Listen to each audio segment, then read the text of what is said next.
Hey there. So I want to talk about joy again. And that's going to be the focus on many of these. That's where I'm focusing my efforts and where really want to do a lot of teaching. So today I'm going to talk about finding joy in selling. It seems like sales, that's a high pressure job. You're focusing on quotas and meeting, certain targets and goals and, the techniques of closing and the techniques of selling and all of that. And I go back to what I've learned from one of my mentors, John Maxwell. How do we add value to people? And really, isn't that what selling is? Helping people, finding a product or service that can help them. Um, so I'm going to cover four basic points, and I'll look down momentarily. So or periodically. So if I look down, please bear with me. But I want to make sure I get all this in. But the first thing you need to do is believe in your product or service. Are you selling something that you would feel good about buying? Are you selling something that you can sell with total integrity and some level of enthusiasm that this is going to help add value to people? If you can believe in your product, you've cleared hurdle one, because you've got to be integrous when you sell. You want to be selling something that you believe in and selling from a standpoint of truth. Then once you've got that, finding joy is a whole lot easier. So make sure what you're selling is really worth selling, and that's number one. You don't want to be selling people something they don't need or they don't want, or just trying to close a deal.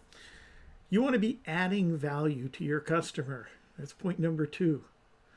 You want to know that you're helping them. It is so much easier to go into a sale knowing, oh, I'm not trying to, I'm only 75% of quota, I need to do this.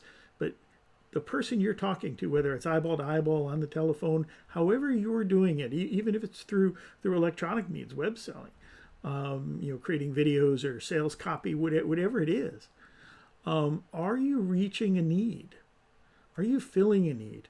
Are you doing something that at the end of the day, when your customer signs up and they receive their product or service, that they're better off for it? If you know you're helping them and you're doing it with a good heart and you're giving them what they need and not trying to sell them just anything or just trying to sell anybody your product, but if you really know that at the end of the day they're better off, it is so much easier because you're really helping somebody. And you still have to use the techniques and all of that in sales and closing, and you learn those and get good at those.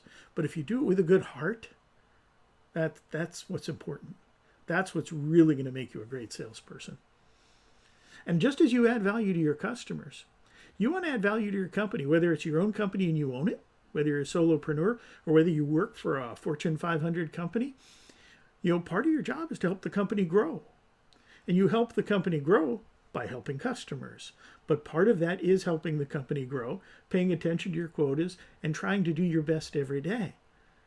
And when you're helping customers and you're helping your company grow, your customers are happy, your bosses are happy, or if you own the company, you're happy. And that makes things good. Then, number three, actually four in this series, but I have kind of a sub list here. So it's actually the fourth item. When you're selling to people who really are going to benefit from your product and you're helping your company grow, you're going to get some level of compensation. And that's going to help your family. It's going to help your spouse, your children. If you don't have a family, you might be giving that money to charity and doing good. But at the end of the day, the rewards that you reap are going to help others. And so we're helping customers, we're helping the company, and we're helping the people close to us with the things we care about. And we're making a difference. And when you're doing those, joy is just coming up. And here's the thing. We've added value to three groups of people by selling something we believe in. That's joyful enough in itself. But Zig Ziglar once said, if you help enough people get what they want, your customers, your company, your family, or causes, then you'll get what you want. If you help enough people get what they want, you'll get what you want. Now, that's some motivation, but it shouldn't be your ultimate motive. Your motive should be to go out and do a good job and add value to people. But it's good to do that if there's some motivation that at the end of the day, you're going to be able to get the things that you want because you've helped add value to those people.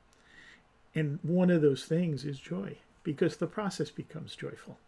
When you're adding value, you can't help but feel more joyful. And so if you want to find value in selling, and selling is something you do, and we all do a level of selling.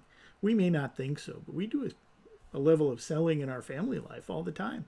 You know, we want to do this, that, or the other thing. We gotta sell our spouse on it, and we may not work in sales, but we work for a company, and we have to sell our colleagues or superiors on an idea. May not be the job of sales, but we all do a little bit. But really, if you're in a career of sales and you're out there selling to customers, really find the joy by adding value to them. First, make sure you're at that belief level with your product, and then focus on your customers, your company, and your family. Life will be good, joyful, and rewarding financially as well. Have a great, great day.